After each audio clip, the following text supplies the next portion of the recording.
Hey dreamers, welcome back. Cozy up, hit like and subscribe, and don't forget to subscribe to my channel for more bedtime stories. Drop your location and time below. Take a deep breath. And let's begin. I arrived at Willow Pines Camp 48 hours ago and already regret that decision. The map showed a small clearing in the heart of the national forest, no trails, no other campers, and perfectly zero cell signal. My breath fogged in the lantern light as I tightened the guy ropes on my tent, the only structure between me and the towering pines. I'd planned this trip for months. A chance to push myself farther into solitude than I ever had, armed only with my dad's old brass lantern and a notebook where I intended to document every moment for my blog. In truth, I wanted something real, something raw. I didn't expect to live anything I'd actually dare share. The first night was deceptively peaceful. I recorded a short video clip, no sound except the occasional rustle of needles underfoot and the flicker of my lantern dancing across the tent walls. I wrote in my notebook, Night 1, all is well. The forest is alive but not hostile. Safe, or so I thought. When I woke at 2:30, the world was pitch black, and I heard something I couldn't place. A faint, hollow tap somewhere beyond the tent wall. My heart pounded until I convinced myself it was a branch shifting in the breeze. I didn't sleep again. By dawn, I found 2 footprints in the soft earth, side by side, one larger, one smaller, leading away from my tent toward a stand of birch trees. They weren't mine, and I'd been alone. I snapped photos with my dead zone camera and marked the page. Evidence #1. Footprints. No explanation. I didn't alert anyone. What would I say? Help, I'm alone with footprints I can't explain. Besides, I'd insisted on doing this trip solo. The second night was worse. After dinner, I loaded my pack with more batteries and extra notebooks, convinced that documentation might ward off fear. I lay inside the tent, listening to my own breathing, when I heard it again, a single, deliberate footstep outside the door. One thud, enough to rattle the stakes. I flinched, frozen. I imagined a hulking stranger. I imagined nothing. I twisted my head toward the mesh and pressed my forehead against it, straining to see through the faint glow of the lantern. Silence followed. No movement. I didn't dare unzip the flap. Instead I wrote, Night 2. Footstep at 11:47 p.m. Felt deliberate. No cracking twigs before or after. No wind. My hand shook so badly that the letters trembled across the page. The third morning, the footprints had returned. They led to the same birch cluster, only this time the spacing was off, as if whoever, or whatever, had paused to push aside a branch. I counted the indentations, measured the distance between them. The smaller print was narrower than any boot I own. In the soil around each print was a fine powder, almost like ash. It clung to my fingertips when I pressed down to inspect it. I tried tasting a fleck, instant regret. Metallic. Acrid. I washed my hands in a spill puddle. No signal. No help. As twilight fell on night 3, I crawled back in and jammed the tent closed with every extra piece of cord I had. My mother used to say, if you can't secure the door, you can't sleep in peace. I didn't sleep. I lay listening, mind ricocheting through worst-case scenarios. At midnight, 3 footsteps, left, right, left, paced exactly 6 feet from the tent. Then a pause. Then a breath so deep I felt it on my cheek. I snapped my head toward the noise, fumbling for my lantern. It slipped from my shaking hand and rolled under my sleeping bag. I dared not move to retrieve it. Instead, I pressed my notebook against my chest and stared at the zipper, willing sleep to just take me away. When dawn came, I was too exhausted to pack immediately. I stepped outside and nearly tripped. Not 6 feet away, in the disturbed earth, was the largest footprint yet. It was the size of 2 adult men standing heel-toe. The narrow print that had accompanied it before was gone, as if it had stepped inside my tent and reminded the other to stay outside. I shivered. Then I did something I didn't want to do. I ran. Back into the tent, heart hammering, and locked myself in. I wrote 3 full pages in my notebook that morning. I didn't post them anywhere. I wasn't sure I'd survive, or if survival even mattered. My writing blurred into a frantic scrawl. They're learning. They're watching. They're waiting. I tore the pages out and crammed them into my pack. Then I ate a hastily assembled meal, wiped my lantern clean of dirt, and slung everything over my shoulders. I stumbled away from the site, looking over my shoulder until I was lost in the trees. I walked in circles for hours, hoping to find the park road. The absence of a trail became an advantage. I hoped that whatever had been following me would lose interest. Sweat beaded down my neck. My legs ached. My pack scratched against my shoulders. And then, through the thick undergrowth, I saw what looked like a ranger's station, an old wooden shack, abandoned and covered in moss, its windows boarded. Relief washed over me until I noticed something on the wall. A mirror, cracked and speckled with black mold. On it, smeared in dark earth, was a footprint, not the booted sort, but one bare and elongated, toes splayed like claws. It was the same narrow size that had haunted my nights, only larger by twice. I nearly vomited. I turned to flee, but a footstep sounded behind me. Solid, close, deliberate. I didn't look back. I charged off, branches whipping my face, lungs screaming. The forest became a blur of grey bark and green needles. My flashlight beam flitted wildly. Every snap of a twig made me lurch forward. I didn't stop until I burst onto a gravel road, where relief came in the form of an old trail sign pointing to parking lot, and in the distance, the faint hum of an engine.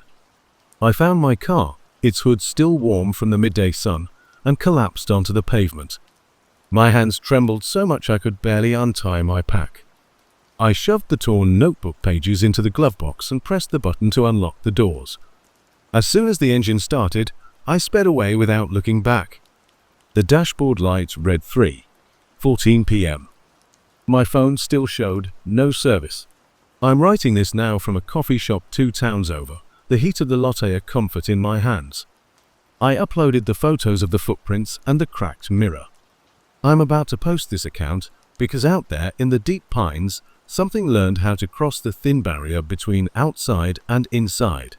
Something waits, listening for the next fool to set up a tent where it can still claim the sound of a single footstep as its own signature. If you ever hear that in the dark, don't check. Don't unzip.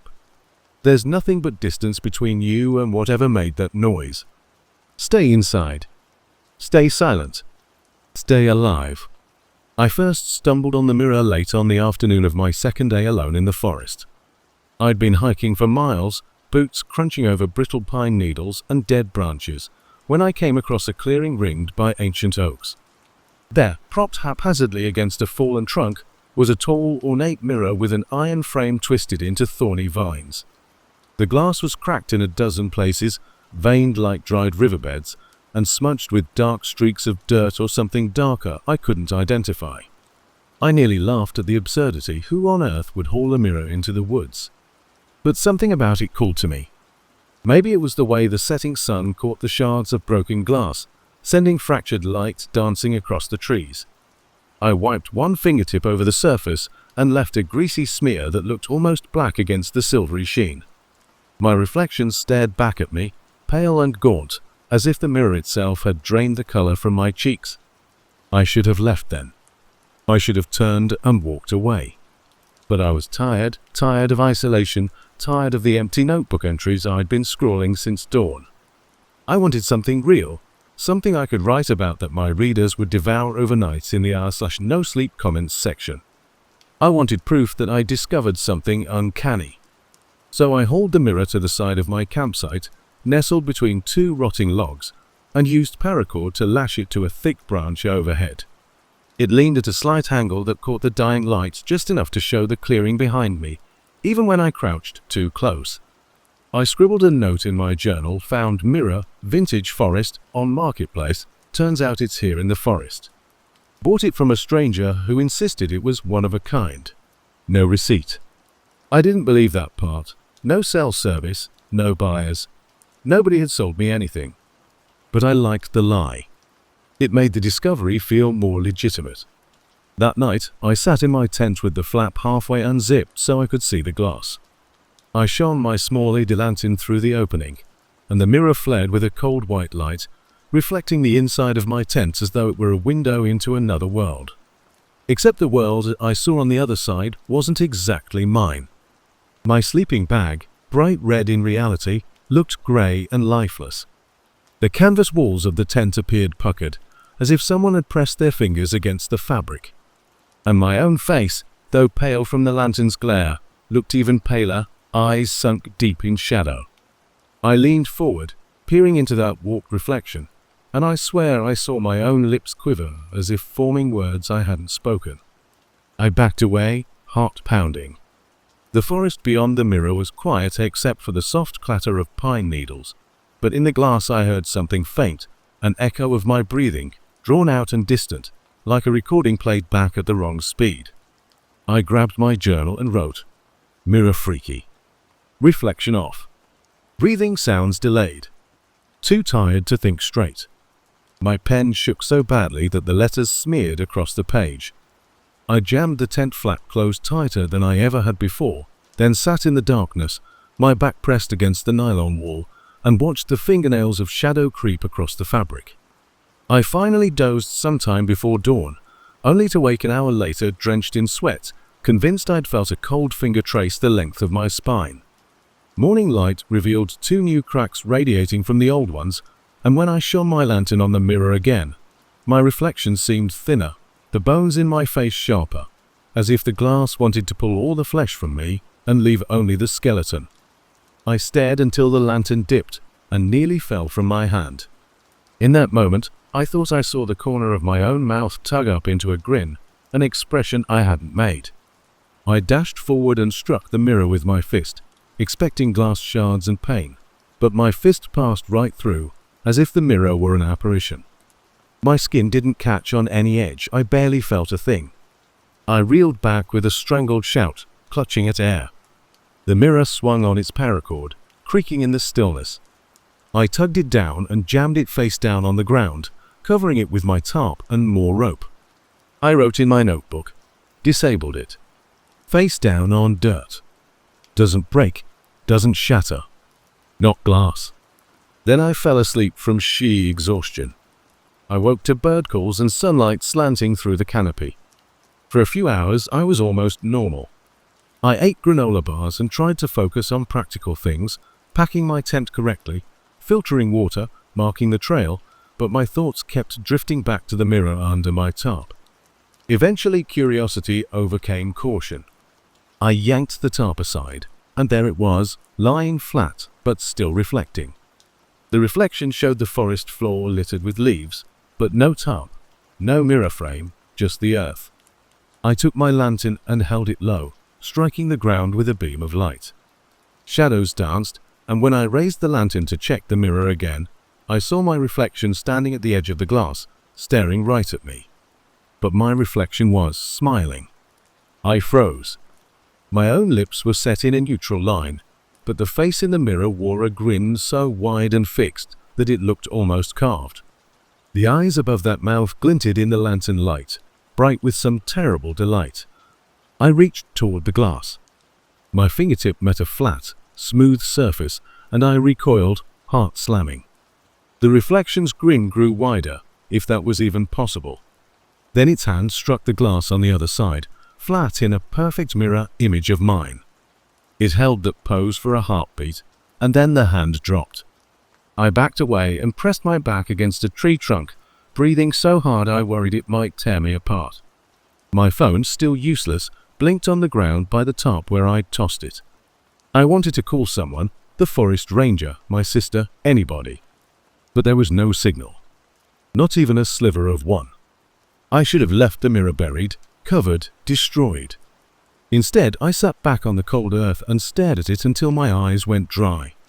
That afternoon, when the sun was high and bleaching the colors of the woods to ghostly pastels, I tried to lift the mirror from the ground to throw it into the creek.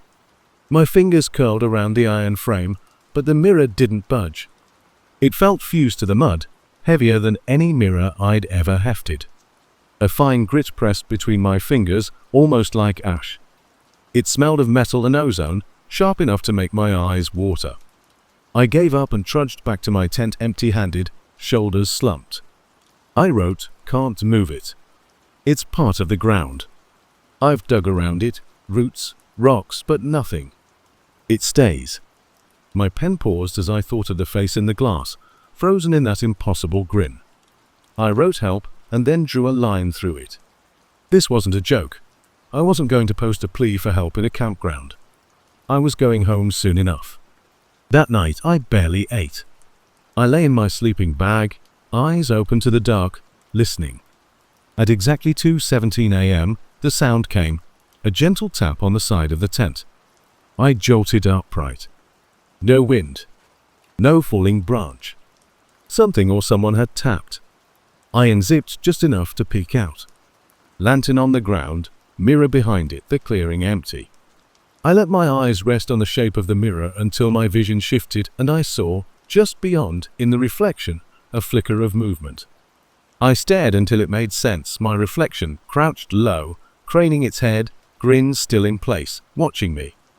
I screamed and stumbled back, tripped over my own sleeping bag, and the mirror's image vanished as I banged the ground. I didn't get any sleep after that. Thoughts spiraled. Was I hallucinating? Am I losing my mind? Or was something else watching, learning my every reaction? I realized I hadn't looked away from that smile. It felt alive. I felt its gaze on me, even when I couldn't see it. I wrote beneath my rushed edge of scrawl, "If I'm gone, remember the mirror. Stay away." Then I tore out the page and slipped it into my jacket pocket. Day 4 dawned grey and stormy. Small rain droplets drummed on the tent. I heard distant thunder. I decided enough. I would pack up and leave.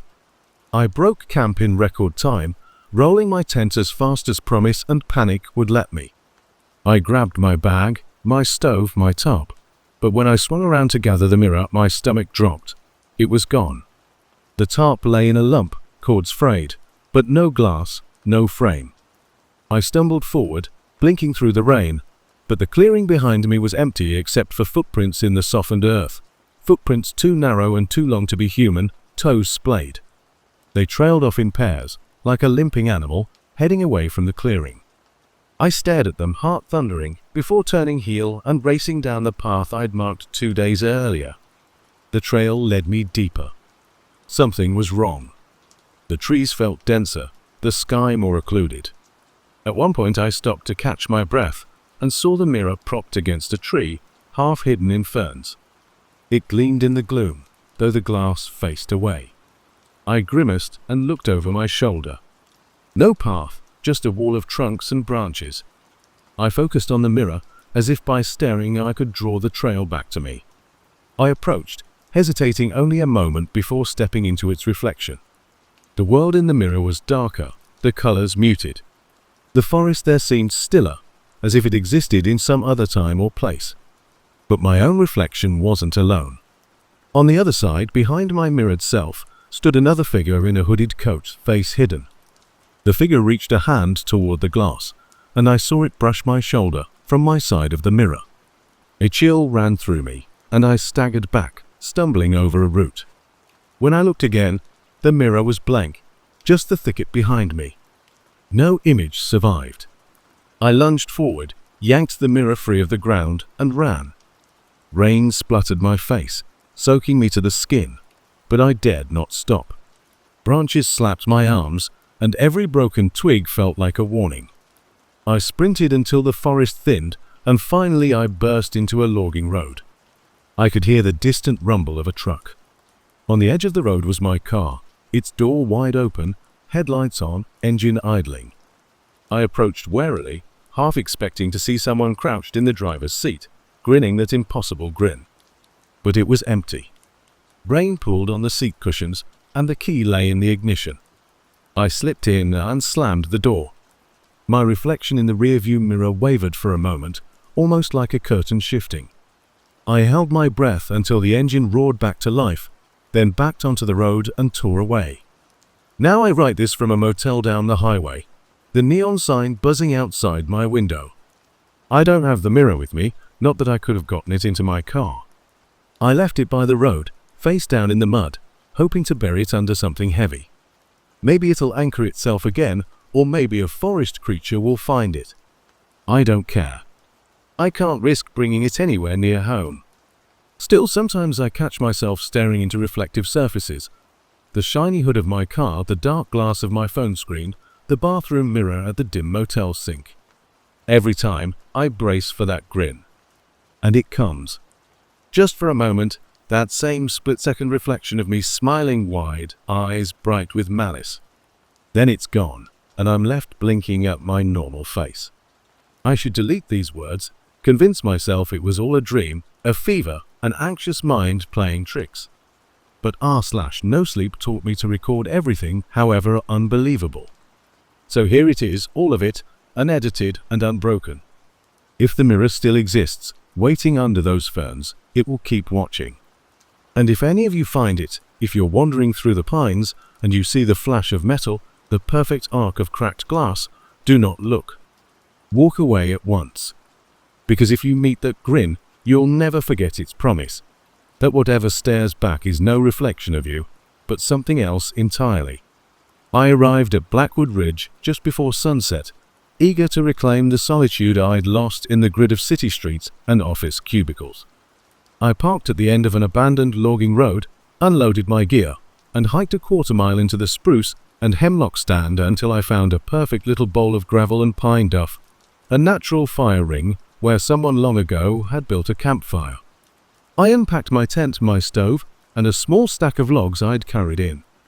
As twilight fell, I struck a match against the bark of a cedar tree, and within seconds the campfire was crackling, flames licking the underside of the last few logs.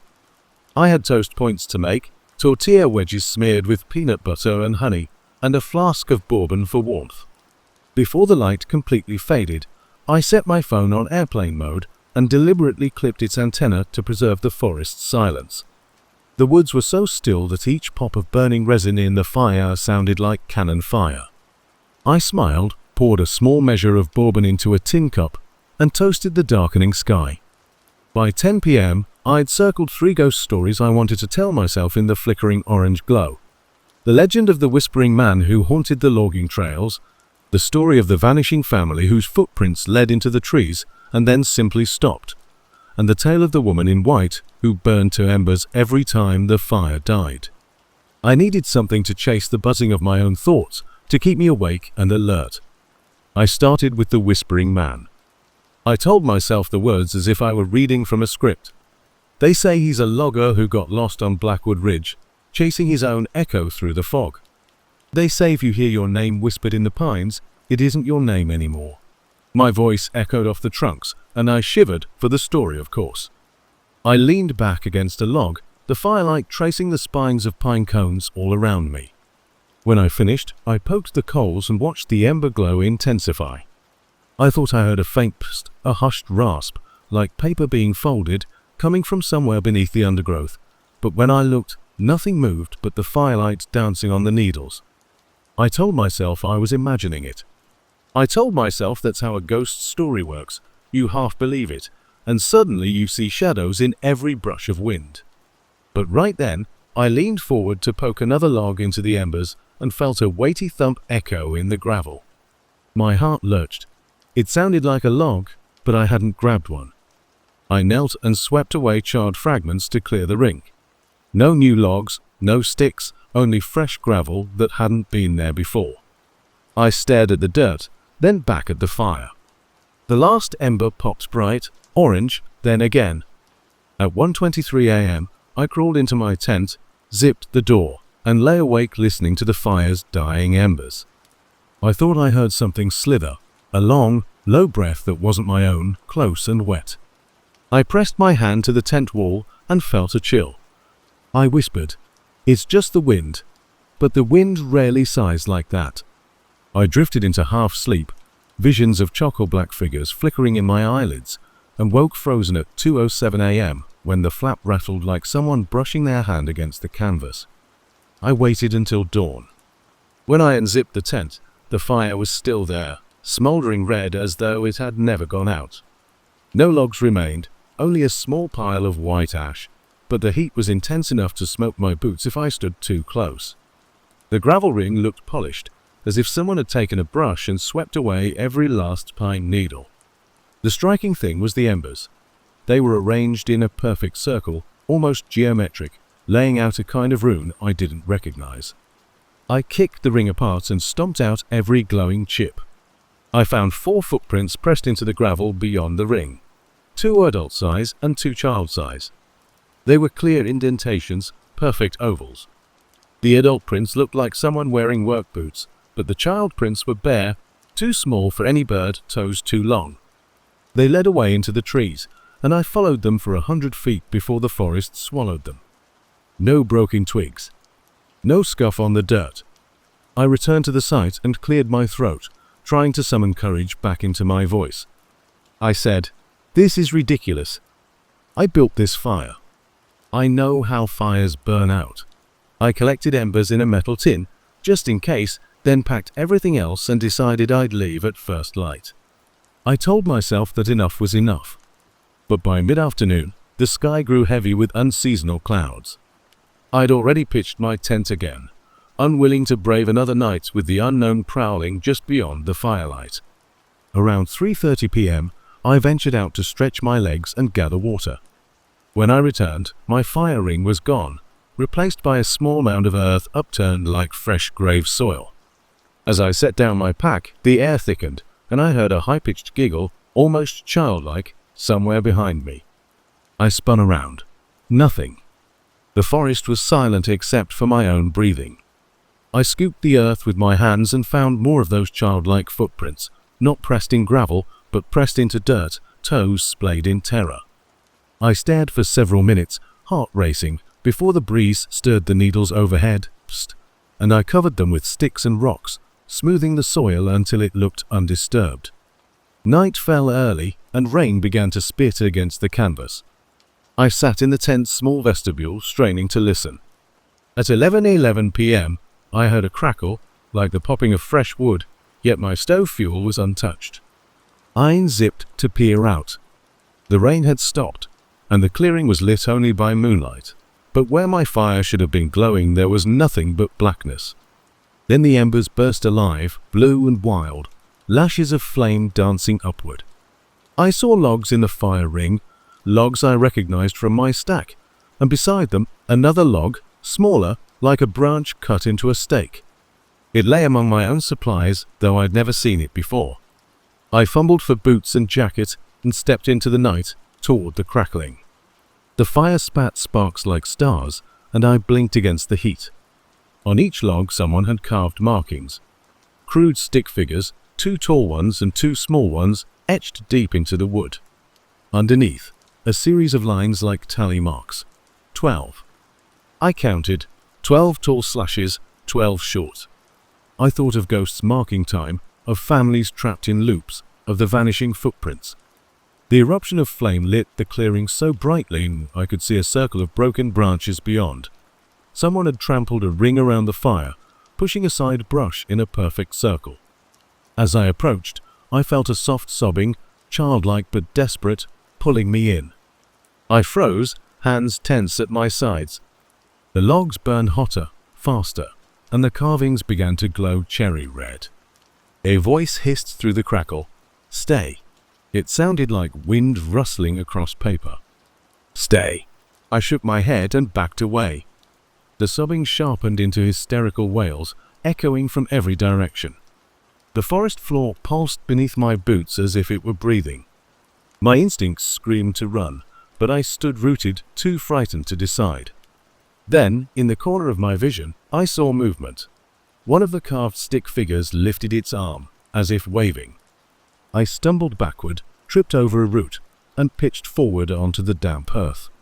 The fire flared bright above me, and in that searing instant, I saw 4 shadows, 2 tall, 2 small, as though the carvings had come to life. They stood at the edge of the flames, limbs lanky and faces voided, heads tilted as though studying my fall. I felt their gaze piercing me, cold and unrelenting. My breath caught in my throat, and my limbs locked. The flames roared, and the carvings on the logs glowed white-hot. I screamed and planted my hands against my ears, but the roar followed me, ancient words in a language I could not understand. I rolled onto my back, risking a glance. The shadows were gone, but the fire blazed on, untamed and alive. In the center, the logs cracked open lengthwise, and from the fissures poured a rivulet of ash that collected in a mound like a headless figure on its knees. I scrambled to my feet, pumping my arms, yelling at the nothing to stop, to leave me alone. And then, silence. The fire snapped out. One instant of ink-black emptiness, and then the logs collapsed into a steaming pile of coals. I stood trembling in that hush, listening to nothing but my own ragged breathing. Every instinct told me to flee, but the storm rolled in heavy, thunder rumbling just beyond the ridge, and it began to rain in sheets. I ran to my tent, soaked and numb, and collapsed inside. I lay awake the rest of the night, listening to the rain, but imagining footprints, imagining whispers, imagining small hands grasping at the tent fabric. By morning, the rain had stopped, but the air was thick with damp wood and burned resin. I unzipped and found my fire ring gone, the gravel trodden flat, and no trace of the logs I'd brought. In their place was a single ember, glowing faintly on the dirt. I stared at it for a long time, heart still racing. Then the ember pulsed, brightened, twice. Once for the tall figures, once for the small. I picked it up between two fingers. Lukewarm, alive. I tucked it into a metal canister, sealing the lid with paracord. I tore down camp in record time, packing everything else onto my back. I traced my steps back along the logging road, the ember's faint glow held in my palm like a warning. When I reached my car, I shoved my pack inside, then set the canister on the passenger seat. The ember pulsed again, bright enough that I could see it through the tinted window. I hesitated only long enough to click the door shut. Now I'm parked on the shoulder of Highway 69, engine off, waiting for dawn. The ember is safe in the canister, but I know only one way to be sure it's gone for good. The ridge behind me is still misted, the forest silent. I have a match in my jacket pocket. I'm about to light it. I'll watch the ember flare, burn, collapse into nothing. And then I'll flee this place and never look back. If you ever find yourself camping in a ring of stones and embers, tell your ghost stories, but when morning comes, kindle the fire one last time and let it die on its own. If it scorches the logs to cinder, fine. If it burns to ash, fine. But if it still smolders, if it still glows when there should be nothing left, do not touch the ember. Do not carry it. And whatever you do, do not let it burn alone. Because that ember is all that remains of something that once lived and laughed around the campfire, something that, if you set it free, will come looking for new hands to hold it, new voices to whisper in the dark. And once it finds you, it will ask you to stay. Maya Sinclair had never been afraid of dolls. In her small, pastel-walled bedroom, she'd outgrown the plastic figurines of her childhood and moved on to novels and sketch pads. But when her only living relative, Grandmother Agatha, vanished without a trace, Maya inherited more than an estate. In the dusty attic of the Sinclair homestead, she discovered a tattered wooden box sealed with rusted iron clasps. Inside, dozens of dolls' heads peered up in solemn silence. They ranged from porcelain beauties whose painted cheeks had long since cracked, to ragcloth figures threadbare and misshapen. Some had glassy eyes intact.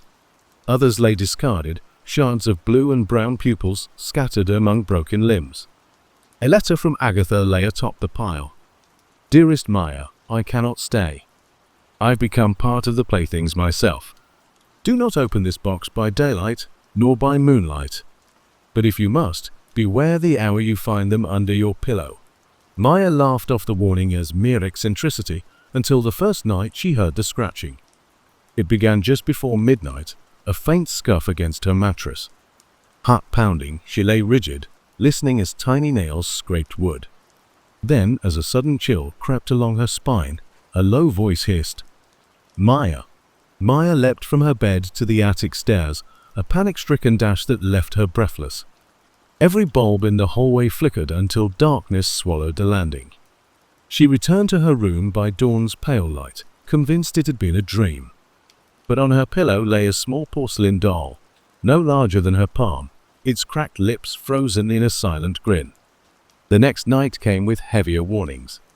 At 11:47, the doll's whispering began. Dozens of voices, each so soft she mistook them first for the wind tapping through window panes. They murmured her name, Maya. Maya.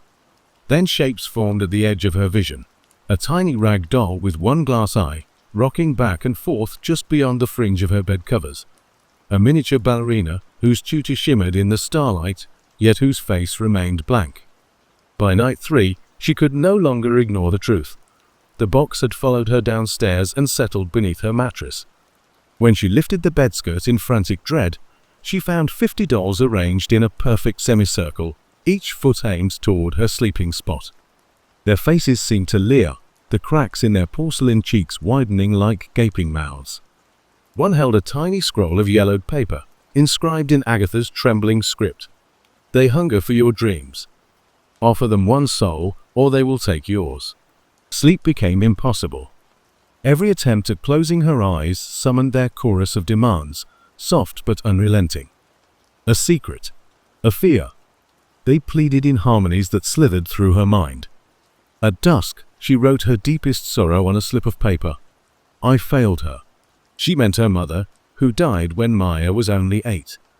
She tried to place the paper at her grandmother's emptiness at the foot of her bed, but the dolls intercepted it.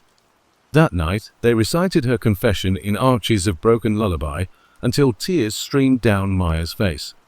Driven to desperation, she researched occult remedies in the dank corners of the Sinclair Library. The books told of soul-bound dolls, vessels for the restless dead, powered by grief and fed on nightmares. The only cure lay in unmaking the original binding, a ritual requiring the voice of the one who bound them.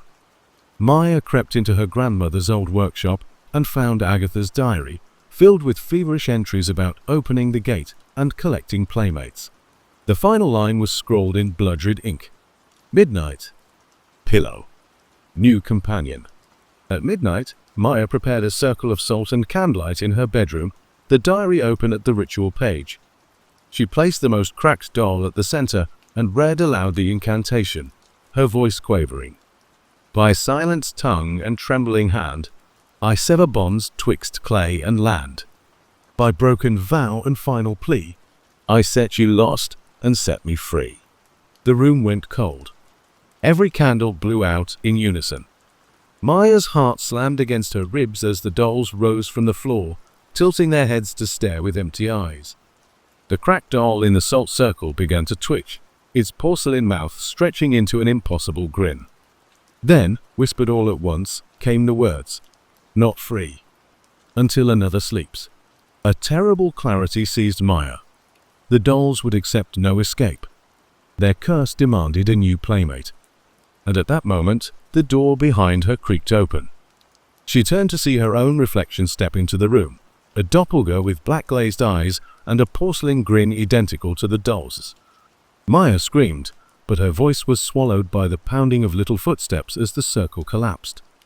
Salt scattered, candles shattered, and the dolls advanced. When her mother's old rocking chair began to sway by itself, Maya realized she could not vanquish them with words. Desperate, she whispered into the darkness what she'd kept hidden all these years. Her second deepest secret, the love she'd never allowed herself to feel for a childhood friend, Ethan, so tightly suppressed that even her own memories refused recognition. As the truth slipped past her lips, the dolls halted, their faces turning blank. In that instant, the double lunged. Maya felt porcelain fingers clasp her wrist, cold as bone. She seized the diary and thrust it between them, reciting a fragment of the binding spell in trembling defiance. Light exploded, blinding and white, until the room was empty save for the diary and the rattling box in the corner. Dawn's pale light found Maya curled amid broken dolls. The wooden box snapped shut on its own. She retrieved the diary, now ash-scorched at the edges, and whispered a final line, one her grandmother had never known. I play no more. The box creaked open once, then fell silent. For weeks afterward, Maya slept easily. Sometimes she dreamt of porcelain cheeks smiling in the dark, but she awoke before they could speak. The dolls lay discarded in the attic, stripped of power by her confession. Agatha never returned, but Maya knew the curse had finally moved on, hunting elsewhere for midnight companions. And on the rare night when the moon was high and the wind rattled the windows, Maya swore she heard a soft creak from upstairs, as though dozens of little feet had taken one last walk through the hall, then vanished forever. Eleanor Gray had always taken refuge among the stacks. As a doctoral candidate in comparative folklore, she spent her evenings lost in leather-bound manuscripts, tracing genealogies of mythic creatures and uncanny legends. When she accepted the position as the library's lone overnight archivist, she thought the steady hum of fluorescent lights and the hush of turning pages would be the perfect backdrop for her research. But on her third shift, the silence changed. It took her a moment to notice the scent, old paper, rosewood polish, and something faintly coppery that pricked at the back of her throat. At exactly midnight, the first book tumbled from its shelf. She glanced up from her laptop to see an ornately embossed tome lying face down on the carpeted aisle. No one else was in the room. The security desk lay empty beyond the sliding glass doors, and the distant calf lights were already extinguished. With slow, careful movements, Eleanor crossed the aisle. The book's cover, a heavy crimson leather streaked with faint gold filigree, glowed under the strip light's glare. The title read Codex Noctis, a volume she had catalogued just hours before. It should have rested neatly between the medieval illuminated manuscripts and the section on European occultism. But someone, or something, had retrieved it. She knelt and lifted it. The air around her prickled with static. She turned the cover toward her and froze. The first page held a single line of text in blood-red ink. The librarian awakens at the stroke of the witching hour. Her breath shuddered as the words slid across the paper, as though they were still wet. The margin bore a neat annotation. Her voice shall echo between the shelves. Beware her reading. Eleanor's rational mind raced to explain the phenomenon. Perhaps a prank by a nocturnal library assistant, or an ink-saturated dollop that had smeared during binding. She flipped further and saw empty pages, and then blank vellum. Nothing more. But the weight of expectation clung to her like a second skin. She tucked the book under one arm and hurried toward the main desk. Moments later, the lights flickered. For a heartbeat, every lamp blinked off, and Eleanor felt the world tilt. When the fluorescence buzzed back to life, the library was not as she had left it. The aisles stretched farther. The shelves seemed to curve toward her like ribs enclosing a cage. The familiar Dewey Decimal signs were gone. In their place, barred wooden gates bore titles she had never heard. Orations of the Departed, Verses Stolen from the Wailing Mouth, Atlas of Endless Night. A single chair sat at the far end of the corridor, a high-backed, carved wooden seat with faded crimson upholstery. On it lay a small lamp, its glow pulsing like a heartbeat. Eleanor's rational mind screamed for retreat, but her feet moved of their own accord. She passed under a vaulted arch and saw her own workstation, just as she'd left it, lights off, screen blank. On the desk lay another book, open to a random page. She crept forward and recognized the crisp, even handwriting. Her own. The script described the very moment she found Codex Noctis, word for word. Her chest tightened. How could this be? She risked a trembling finger on the text. Eleanor Gray walks with silken steps beside the shelves of living paper, drawn by a melody she cannot hear. The words pulsed beneath her fingertip, and a low, melodic hum began, threading through the corridor like a ribbon of sound. The chair's lamp flared. From its cradle emerged a figure. Tall, slender, draped in a uniform of midnight blue velvet, its edges dusted with motes of light that shimmered like motes of dust in sunlight. Her face was pale, almost translucent, and her eyes were pools of ink. In her gloved hands she held a leather tome embossed with swirling silver. She turned her head toward Eleanor, lips parting to reveal a smile that was both seductive and hollow. The hum completed itself into a single, resonant note, the librarian's lullaby. "Welcome, Eleanor," she intoned in a voice that seemed to come from behind Eleanor's skull. "I have been waiting for a reader to join me." Eleanor's voice failed her. She could only nod, unable to move her limbs free of unseen ligatures. The librarian rose and walked beside her, her skirts whispering against the carpet. Together they crossed the threshold into an alcove lined on 3 sides with tomes bound in bone and paper stained ashen. On the 4th side stood a mirror, tall enough to swallow Eleanor's silhouette. The librarian opened her silver-edged book, and as she spoke, ink-black letters wreathed across the page, weaving themselves into new sentences. Each syllable she uttered resonated against the glass spines, pulling words free, scattering them through the air like autumn leaves. Eleanor tried to look away, but the librarian's voice warped her senses. The walls themselves seemed to lean closer, the books leaning too, until she felt buried beneath their weight. In one fleeting thought, she realized the books were breathing. Their pages fluttered, and faint whispers, echoes of every reader who had ever lived, brushed her ear. They spoke in languages lost to time, murmuring pleas, curses, and confessions. One voice moaned her name. Another begged for liberation. Eleanor gasped and staggered back against the mirror. Her eyes locked on her reflection, or what should have been her reflection. Instead, she saw an older woman in tattered garb, her hair spun into knots of cobweb and dust. Her eyes were hollow, and when she opened her mouth, no sound emerged. Eleanor blinked, and the apparition vanished, leaving the glass dark and smoky. The librarian's voice softened. "Books carry more than words," she whispered. "They hold echoes of every soul that has touched them. Tonight, we share a communion." She closed the silver-edged tome with a thud that reverberated through Eleanor's chest. Instantly, the alcove dissolved.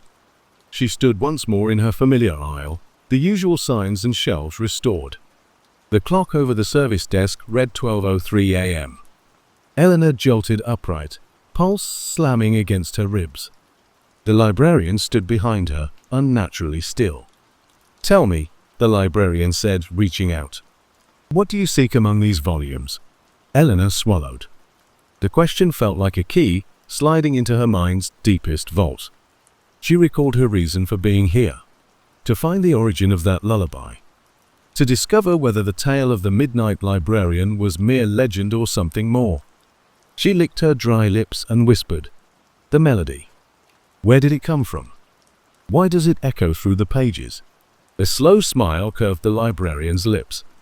She guided Eleanor back to the alcove, no longer hidden, but formed from the very shelves surrounding them. The books on those shelves bore no titles. Instead, each spine bore a different sigil: a serpent biting its tail, a bird on a broken root, a moon cradling a withered hand. The librarian tapped one sigil, and that book drifted down into her hands. The cover was nothing but pale skin, as though the tome itself were a corpse's chest.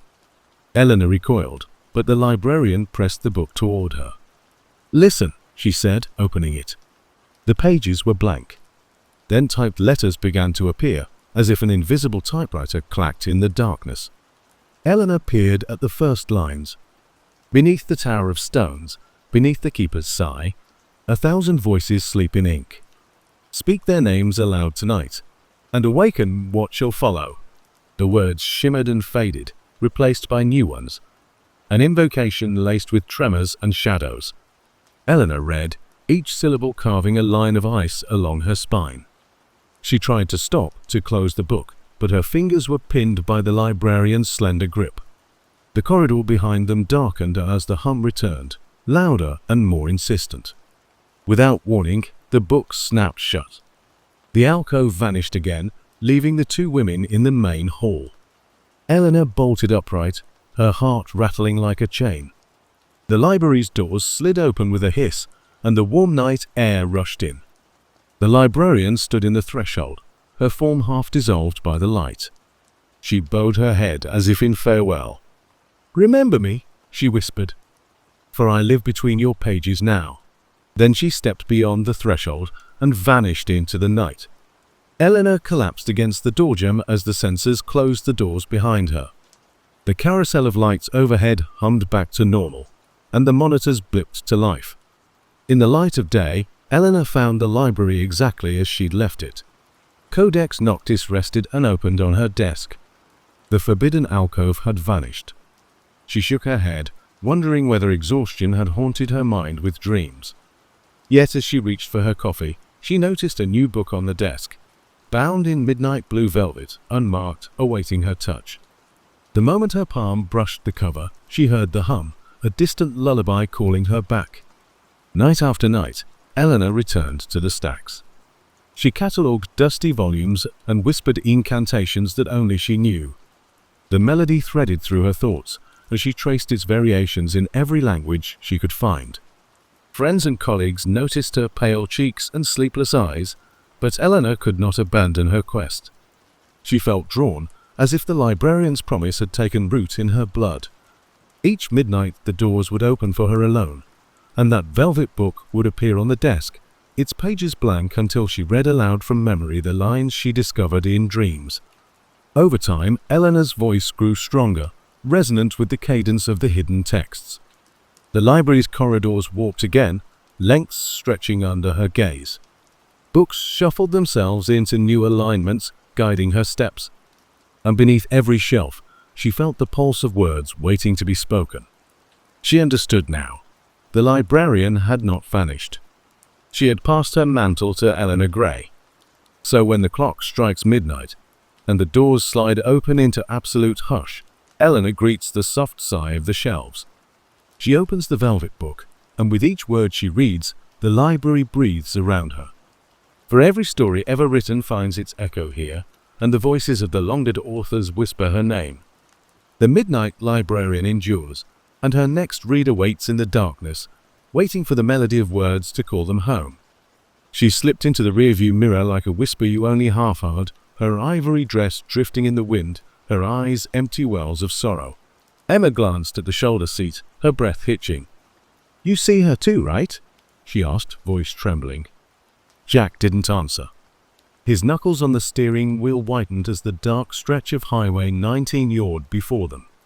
At 2:37 a.m., the moon hid behind ragged clouds, and the endless ribbon of asphalt felt more like a trap. They'd been married 24 hours. Their honeymoon drive from New Orleans to Savannah was supposed to be their first adventure. A chance to escape the city buzz, to feel the world slow down around them.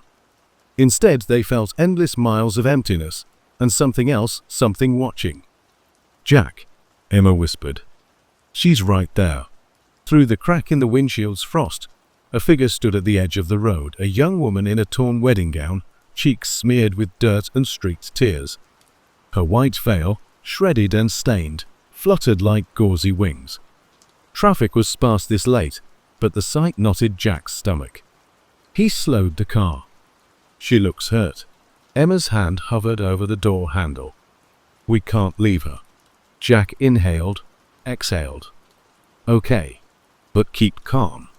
He swung onto the shoulder and rolled to a near stop. The engine's hum dropped to a low growl. Emma grabbed the passenger door handle, but Jack shook his head. "I'll get out." With a reluctant nod from Emma, he unbuckled, slipped into his coat, and stepped into the cold. His boots crunched on gravel. As he approached, the bride's head turned.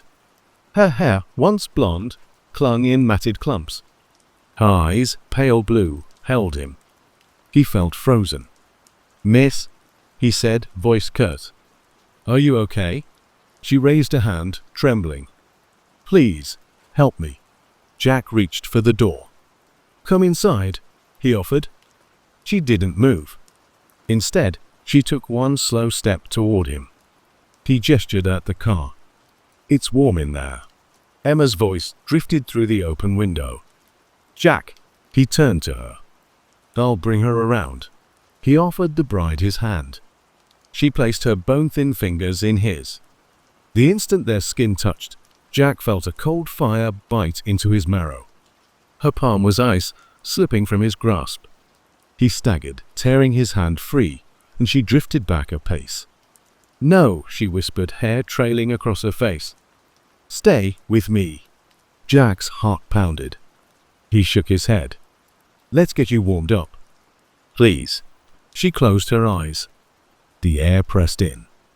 Jack hurried back, opened the passenger door, and turned. She was gone.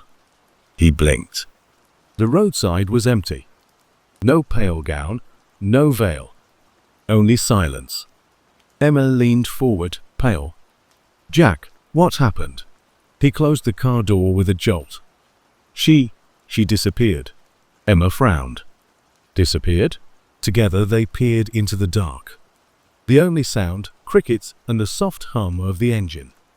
Emma's breath came in shallow bursts.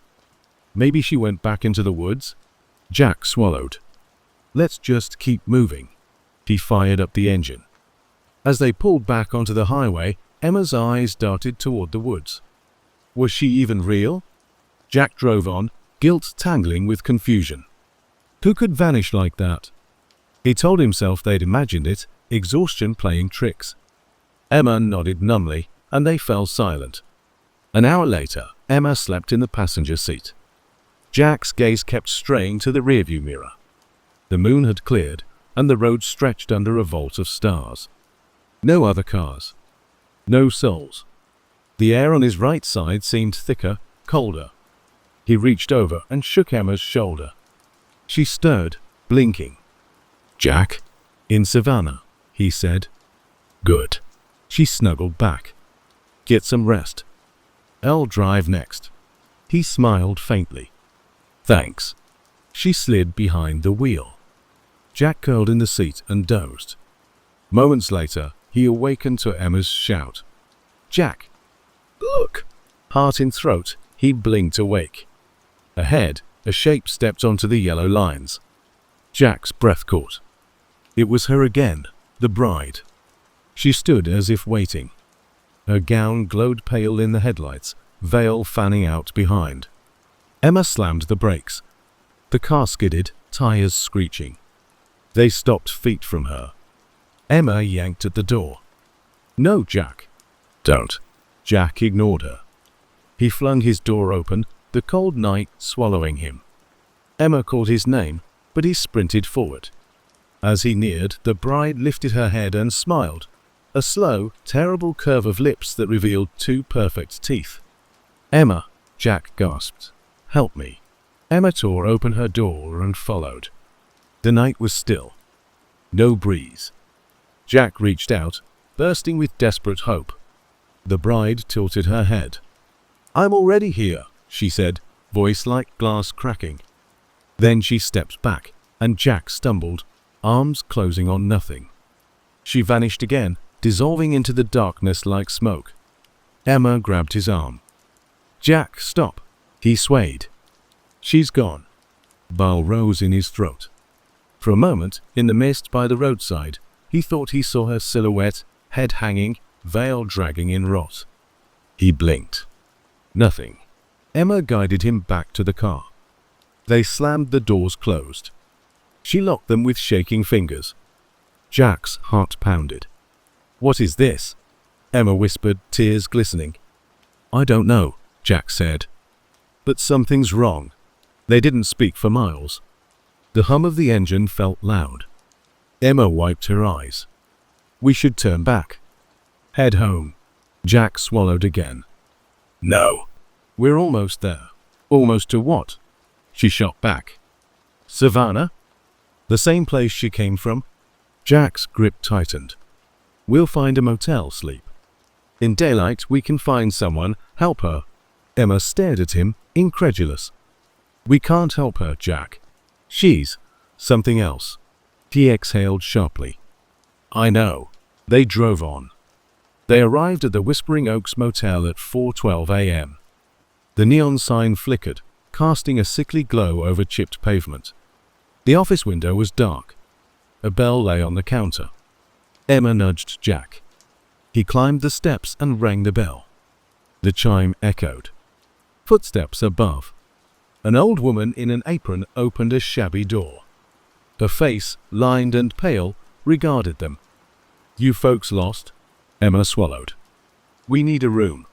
The woman nodded, took cash through a slot. "Room 9. Upstairs, last door." Jack and Emma trudged up creaking stairs. Room 9's door creaked as they entered. The air smelled of mold and stale cigarettes. Jack flicked on a lamp. It buzzed but shone. Emma sat on the bed. "Let's just get some sleep." Jack nodded, but his gaze kept flicking to the window.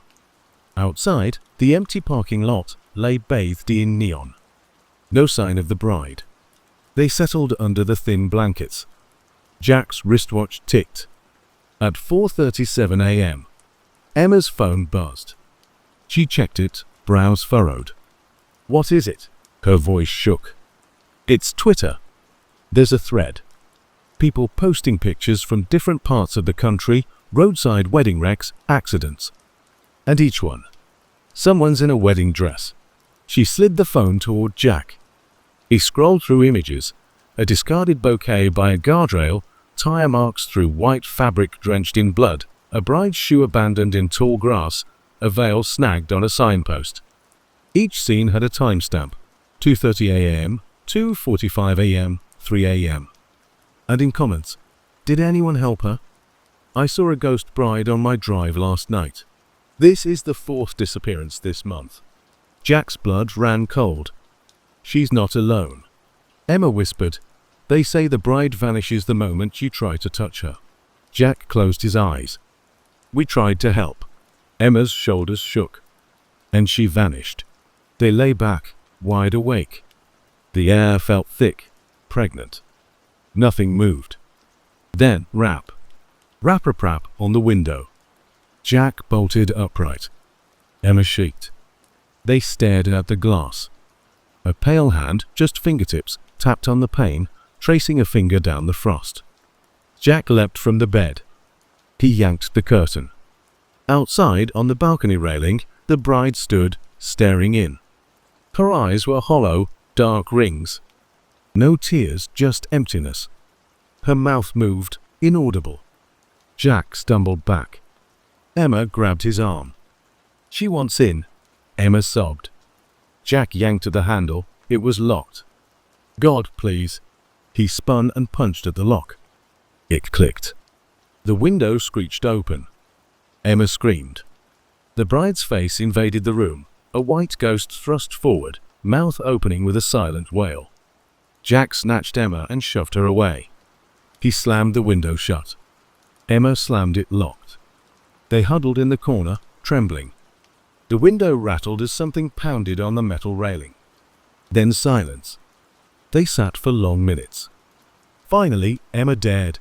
"We have to get out of here." Jack nodded. He scooped up their bags. They crept to the door, ears straining. The hallway was silent. They slipped out, hearts pounding, and raced down the stairs. Outside, the parking lot lay empty. Their car was gone. Emma lurched and looked around. "What?" Jack's eyes widened.